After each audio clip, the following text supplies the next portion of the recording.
didn't care anything about the police. I mean, it was basically like us against them, so you didn't even look at them like, even though they had to serve and protect on the side of their car, that didn't mean that for us. I remember crying when I saw the riots. Why would these folks want to do this to their own community? But I also remember thinking, how could those police officers beat that man like that? Literally, kids were sleeping in bathtubs because bullets were flying. Gangs controlled entire neighborhoods. Era un pueblo que estaba abandonado a su suerte prácticamente, sin muchas oportunidades para romper un constante ciclo de miseria. It was a police state. People lived in a reign of terror. As a civil rights lawyer, I'd go back to my office and I would say, this just isn't right. This just can't be allowed to continue.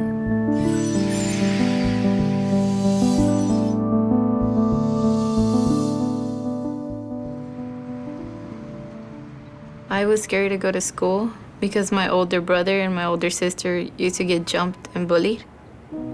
It gave me fear to go to school walking by myself. My best friend, I met him because he threw a paper ball in my face in class, and I got mad and I told him, I said, what the hell, why did you do that? And then he felt bad and he walked me to lunch and everything. He was saying sorry all the way back to lunch. When it was 12th grade, we promised each other we were gonna be in the honor roll and we were gonna wear the white robes. My friend was at his older brother's house. They were fixing a truck and out of the nowhere, there was a drive-by and he was a victim. He got shot. And while he was heading to the hospital, he gave up in the ambulance. And I just wanted to give up school. I felt it was my fault that he died because I couldn't be there, as he was there for me all the time. If the kids can't walk to school safely without dodging bullets, that's not right.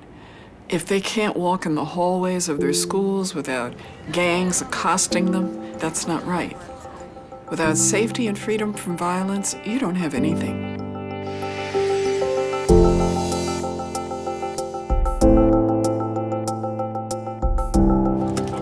I had a vision of children waking up and walking down the street with no bullets and no drive-bys, and they have safe passage. Some of the ex-gang members started working with us. They created gang intervention teams, and they started protecting the kids. We began working with the police to give them a different vision, and the churches started offering a presence when the kids would walk by. And we just began, institution by institution, getting them focused on the mission of child safety.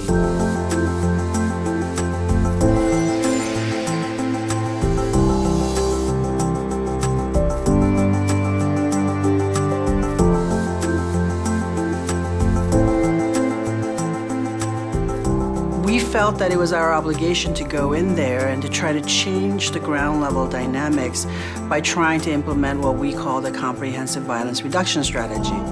It's a understanding of the root conditions in the community where there's violence, that we need prevention, intervention, reentry, targeted community policing, and equity in services coordinated under 3 guiding principles: to be data-driven, mutual accountability between government and community, and that it honors existing leadership and assets in the community. We spend enormous time in Advancement Project gathering data from residents, youth, focus groups, because we truly want that community voice to be lifted up and to be part of the solution. The Community Safety Partnership was the brainchild of the Advancement Project. Connie Rice was able to hold LAPD accountable, to build relationships with Chief Bratton and Chief Beck, who were game changers for the way LAPD is now and how we're policing today.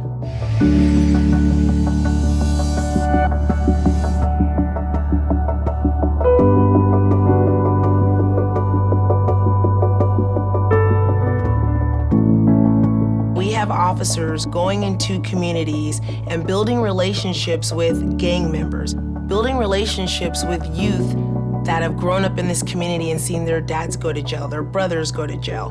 Building relationships with moms who are trying to raise children in a community that has a lack of resources. A statistic can't show a little kid who at one time used to run from a police officer and now they run towards you and they've got the report card in their hand. Or they want to tell you, thank you for paying for me to become a Girl Scout and now I'm proud and now I want to be a cadet or I want to be a lawyer.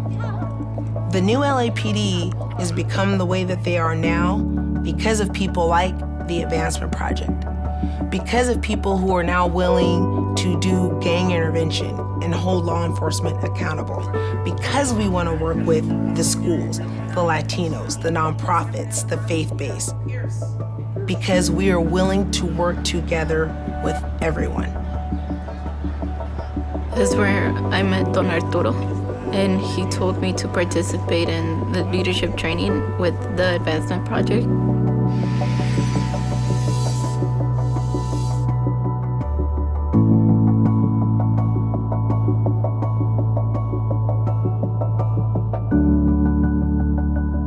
I started meeting a lot of people and their problems, that they also went through the same things I did.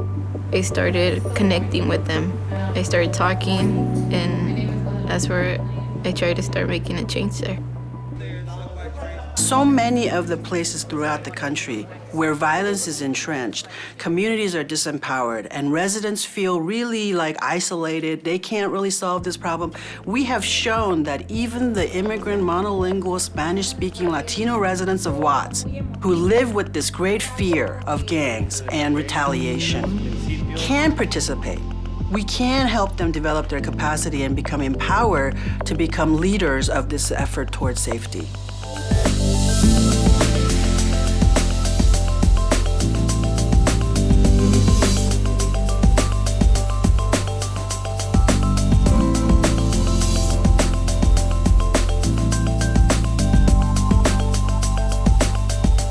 Y el hecho de que se ha podido desarrollar una colaborativa de escuelas, de iglesias, de líderes que están interesados en el mejoramiento de la comunidad, esto está avanzando a pasos agigantados. I'm proud that the deaths are going down. I'm proud that as many people not going to the penitentiary. We now have 45 police officers who have been trained, who have seen this transformation, who can stand up and say, this works. That's exciting. And I want that 45 to grow into another 45, into another 45. I did start seeing a difference for when I was going to school. So now, it's safer. It will disappear tomorrow like it never happened if we don't keep working every day at it. And if the political leaders in this community don't understand the miracle that the residents of Watts have brought about with us.